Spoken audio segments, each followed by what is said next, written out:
Hey guys, welcome back to my channel, and today we are going to study chapter 13 of the first two loves. Here we go. Start polite company. Let's see what happens. I have not talked to Mason like from many days now. It was weird thinking about having dinner with the Jennings. Despite how close our families had once been, our parents hadn't keep in touch after mom died, and things had changed a lot since then. And after my evening with No, I was beginning to wonder if I was changing too. But would it be weird hanging out with Mason now? As we strode down Mason's long driveway, Mackenzie's jaw dropped at the house that towered before us. Addie, why didn't you tell us that the Jennings moved into a mansion? Mansion. I knew Mason had moved over the summer, but I never imagined he had moved into a place like that. Mason doesn't talk about it much. They have done pretty well for themselves. Since when do high school principals make M.Ec. Mansion kind of cash? Well, I guess modern in this case, but Mackenzie, don't be rude. The Jennings offered to host, and it's impolite to ask about finances. Sorry, I could tell that Dad was surprised though, and maybe the littlest bit sad that the Jennings seemed to have what we didn't: wealth, prestige, and a stable family who hadn't been touched by a tragedy like ours had. Even though he was a doctor, paying for mom's treatment had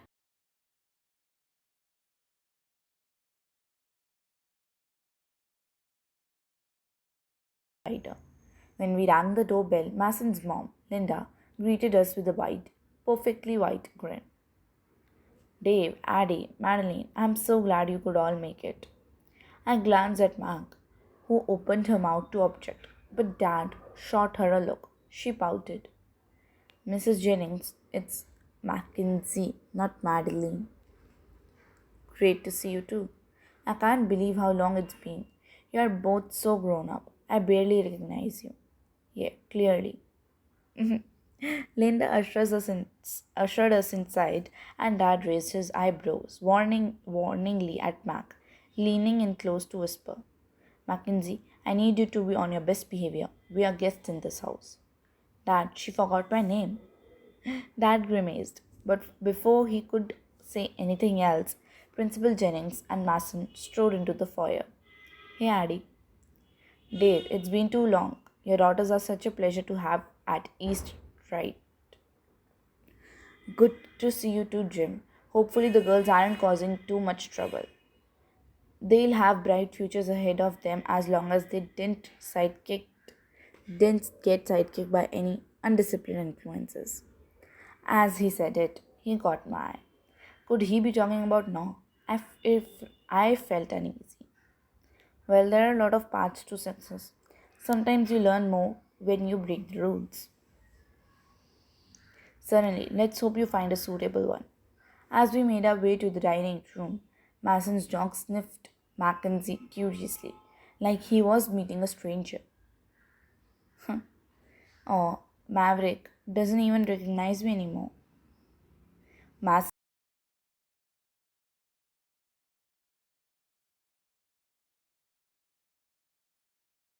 all across from room. Just like old times, huh? If they start talking about stocks, I'm going to fall asleep at the table. We all dug into the food. Other than the clatter of forks, the table was awkwardly silent. It was clear what a pivotal role my mom had played in facilitating social situations.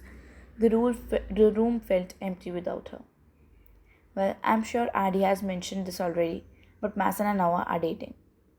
Really, I didn't know. We are so happy for them. We always liked Dava. She's smart, pretty, driven. She's got a big future ahead of her. Mason is lucky to have her. Mom, Dad, what? She's your girlfriend. You don't need to be embarrassed. I winced at the word girlfriend. Every time I thought I had accepted their relationship, I still found myself struck between disappointment. After all our years getting so close, I felt like my dreams of being with him had been obliterated in an instant. Adi, you must be overjoyed to see your two best friends together. Well, Mason deserves the best. I'm surprised more than anything. As long as he is happy, I'm happy. And our two, both of them. Thanks, Addy. It means a lot to have your support. What about you, Addy? How's your love life going? I hesitated. Should I try to drop a subtle hint of to Mason, or try to make him jealous, or not make a fuss? I am waiting for the right person, happily single, exploring my options. Excuse me, what do you mean by that? Oh, Dave, let her be. She's a teenager. Mason looked surprised and stopped eating for a moment, then turned his gaze away and hurriedly shoved a fork full of potatoes into it.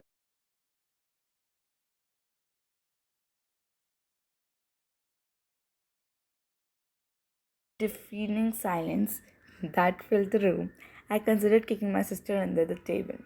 Mason stiffened, and after what felt like an eternity, Principal Jennings cleared his throat. Well, sometimes two people are just close because they are good friends. After all, the two of you are practically like siblings, isn't that right? I wish the floor would open and swallow me. Mason quickly stood up. Oh, would you look at that? Everyone's done eating. How about I clear the dishes? That's kind of you, Mason, but your family was already nice enough to host Addie. How about you clean up instead? Yeah, sure thing. I gloomily watched the dishes secretly, glad I didn't have to be involved in the conversation any longer. It was clear that Mason's parents didn't think I was on Mason's level. Was that because I wasn't? Were my hopes just wishful thinking? Hey, ah, okay, I got scared. He caught my hand as I whirled around, stopping me from dropping the plate I was holding.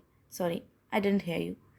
Don't worry about it. I'm sorry for, well, that whole dinner.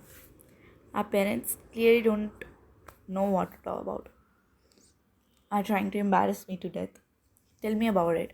If I had to hear them fawn over me an hour for another second, I would have had to pretend I was joking. At least we can die of embarrassment together. We both smiled a little, and I felt slightly better. At least we both found that conversation comfortable. Uncomfortable. Hey, you don't have to wash all those. I'll get the rest later. What do you say we take a break from the family stuff and slip out for a minute to just enjoy some time?